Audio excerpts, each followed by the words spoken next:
A big shout out to our sponsor, Patreon.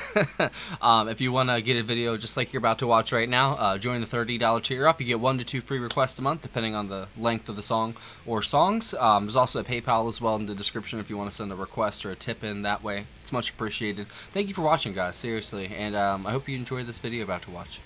Should be starting now. What? Come on. Hi, guys. Welcome to Lee Reacts. Hope everyone's having a good day. I know I am, and my silly self did not realize that I had not finished Deja Vu. Yeah, because I haven't listened to Country Girl yet. That's crazy. I'm also doing a live version of it that I found, and it's apparently from 1969, December 18th, at the Hofheinz Pavilion at the University of Houston in Texas. Apparently, this song's only been played 7 times in history, but that's what a description on YouTube says, so I don't trust that, but that's what it says. We're also going to be doing the studio track, so we'll do the studio track first, then the live one, and then I can finally listen to Deja Vu all the way through. I swear I had done all of it, and I was listening to it in the shower earlier, and I saw Country Girl on there, and I was like, I haven't done this yet, have I? So here we go. If you want to subscribe to help brother out, click that icon right below my face. I have not done a CSNY video in forever, so this is exhilarating. They're one of my favorite bands that I found on the channel, so it makes me happy to hear this. I believe Neil Young plays a pretty cool solo in the live one, but Deja Vu came out in 1970. It was written by Neil Young. Country Girl, 3, 2, 1, go. Don't forget to leave a like and a comment and watch it all the way through.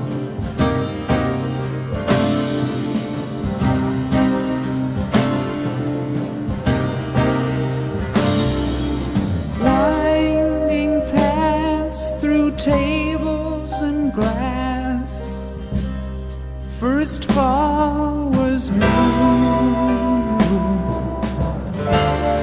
Now watch the summer pass, so close to you.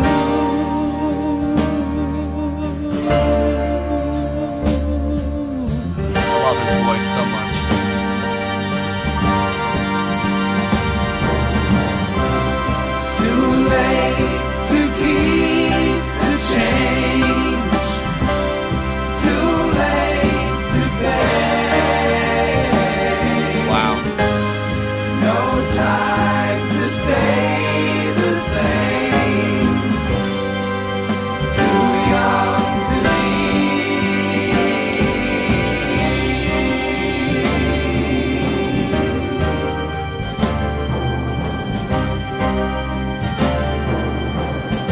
Very climactic feeling. No pass out sign on the door set me thinking. Our waitresses paying the price of their winking, while stars sit at bars and decide what they're drinking. They drop by to die, 'cause it's faster than sinking.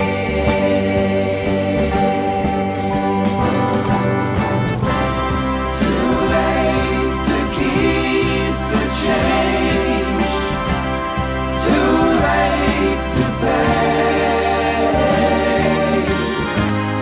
No time to stay the same.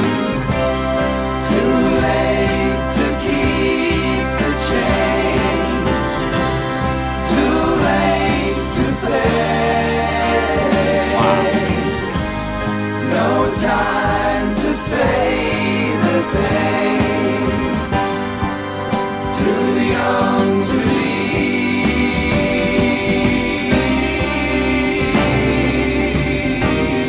Holy shit.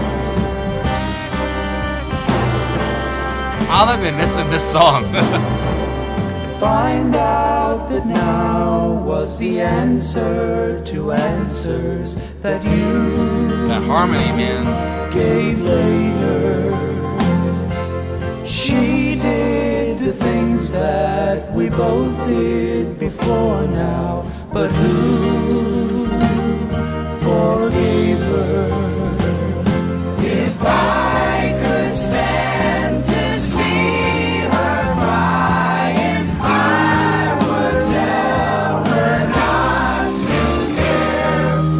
When she learns of all your lying, will she join you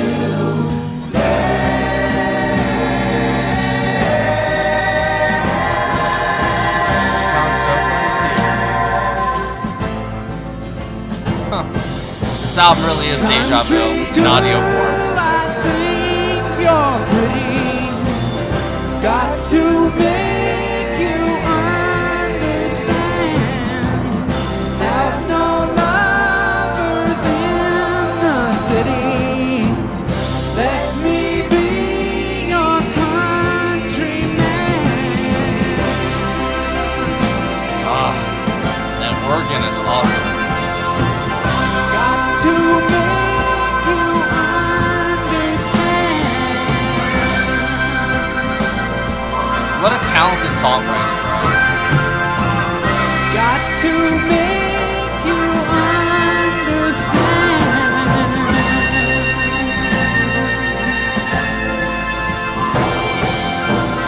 Country girl. Wow.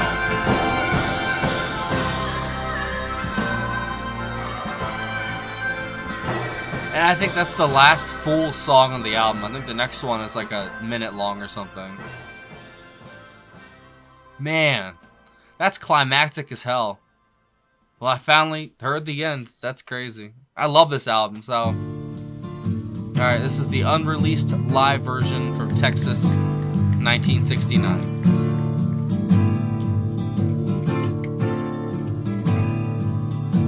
Winding paths through tables and glass.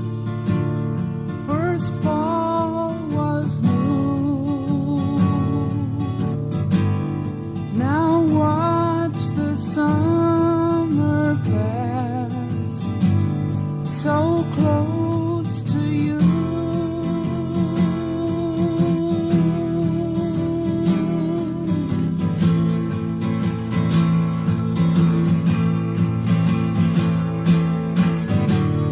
Too late to keep the change.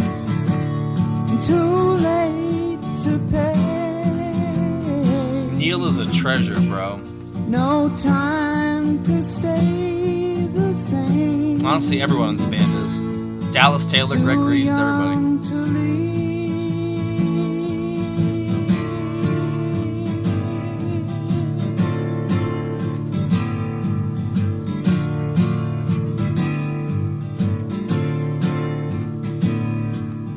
No pass out sign on the door set me thinking.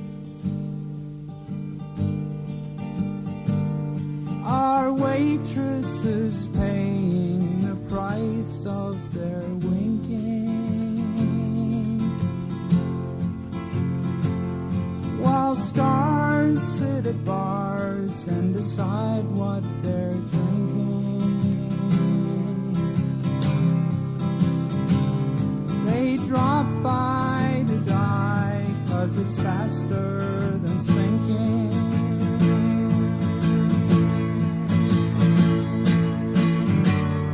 Too late to keep the change. Too late to pay.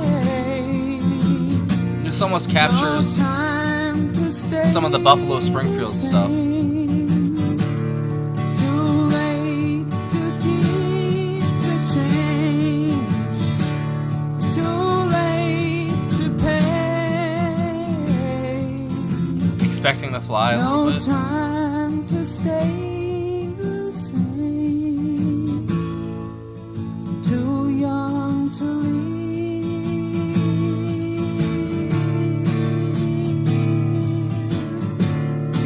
That acoustic is just exquisite.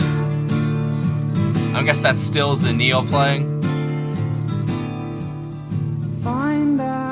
that now was the answer to answers that you gave later.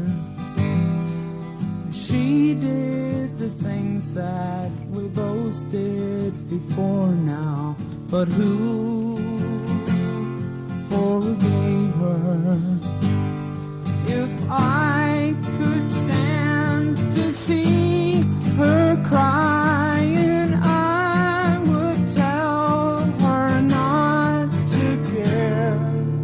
When she I only hear Neil. learns of all your lying, will she join you there?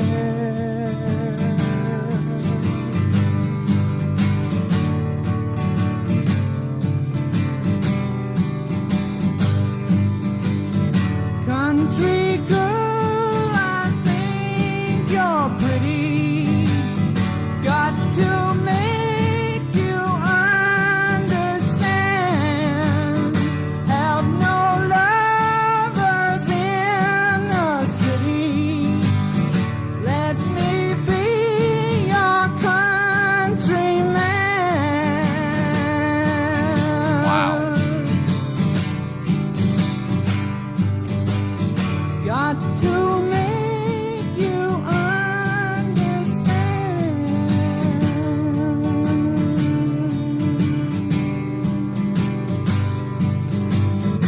Country girl.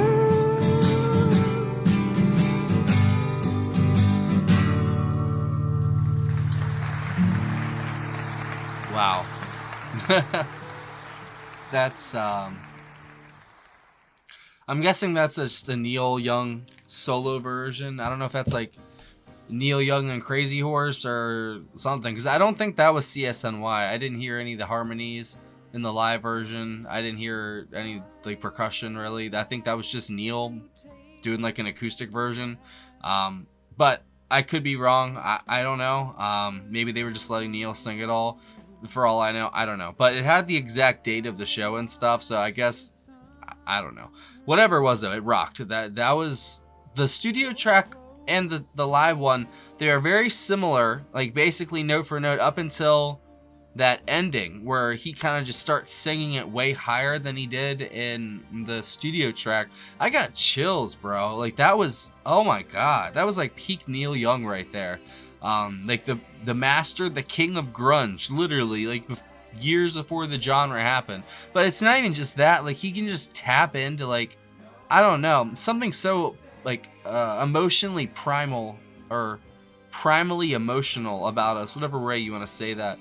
That it's just like universal sort of themes, and it's like very simple, repetitious, but very catchy guitar hooks. Same thing with the chorus is like his lyrics, they've got a lot of depth to them, but they're also very accessible and very easy on the ears. But if you let it do its job and like actually let it soak in, like holy shit, dude. Like you can feel all kinds of stuff listening to that song, and you can fill in so many of the gaps with your own life, imagination. And that's the beautiful thing about music, man. Like you can just, whatever you're feeling, whatever, I don't know, mood or moment you're going through, the song's gonna mean something different to you each time, or it's gonna sound different in a way, or make you feel different. You know, it all depends on whatever your perspective is. It's kind of like when you start tripping out on like DMT or shrooms or something, or LSD, the music you listen to almost determines the trip that you have. If you decide to listen to music, which you should, it completely determines where you go. And I don't know, it's just like in general, I think music has so much power over us that we don't even realize it, you know? As somebody who has consumed an ungodly amount of music in a short amount of time,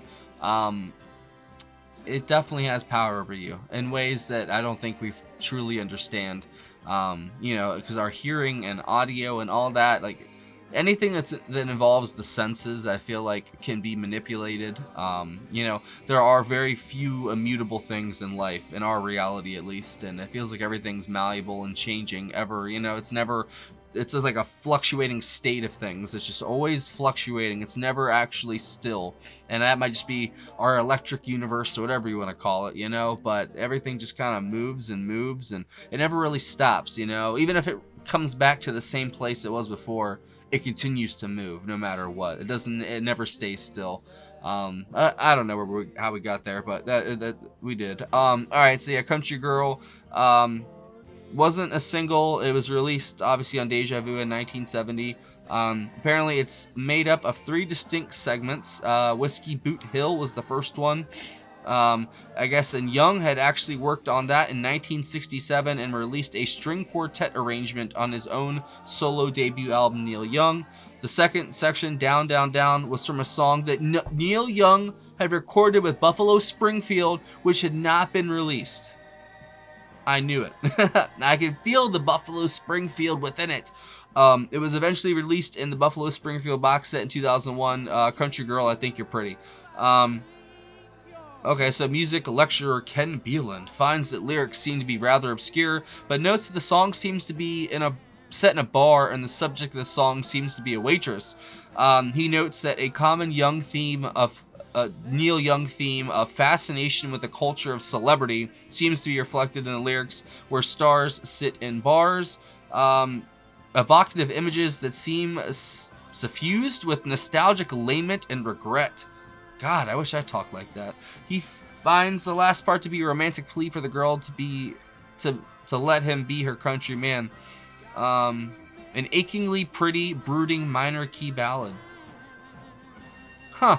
Described as doomy, classical tinged, loud, yearning voice. Oh man, that's crazy. Yeah, and in that final part where the whole thing explodes, basically, man, like it's like sun coming out. That's crazy. It's very doomy and cloudy, but that sun eventually comes through, especially in that live one, which like I said, I'm guessing it's just a Neil Young version, but I don't know. So obviously on the studio track, that was Stephen Stills on vocals and guitars. He also did piano on Country Girl. Okay. David Crosby on vocals and rhythm guitar on Country Girl. Graham Nash on vocals.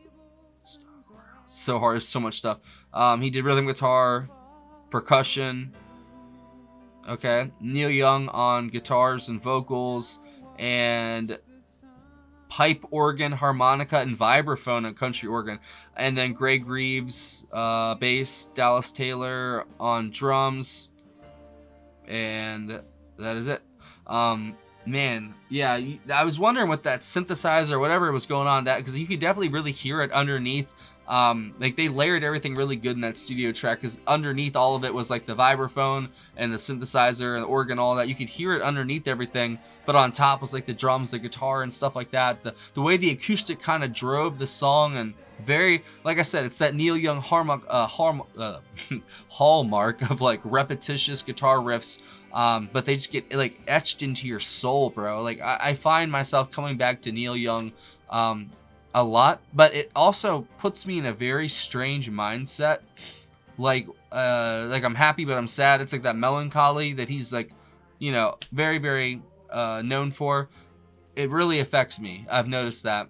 And it's funny, all the bands that came after him that kind of do his thing, you know, like in the 90s and such, some of them are very, you know, emotive and such, but none of them reached these heights that Neil Young reaches, bro. Like that high, those high notes in the live one, and in the very end of that section, he hit the high notes in the studio too. But it just overpowers you almost. Like your soul just starts to tremble a little bit, bro. Like I swear to God, Neil Young is a powerful wizard, bro. He really is, man. He's like a warlock with that guitar and his voice and the harmonica when it pops up. But shout out to Dallas Taylor and Greg Reeves, always holding it down. One of the most underrated rhythm sections that ever existed in like just any rock music ever, man. This album, they were rock fucking steady. They were this whole album all the way through. And I'm going to use this as a recap. I don't care for the whole album, yes. So I don't get to talk about this album as much as I want to. This is one of the best albums of all time. Like 100,000%. I don't care what anybody says. From start to finish, this thing is a tour de force. And a very big Putting the phone down.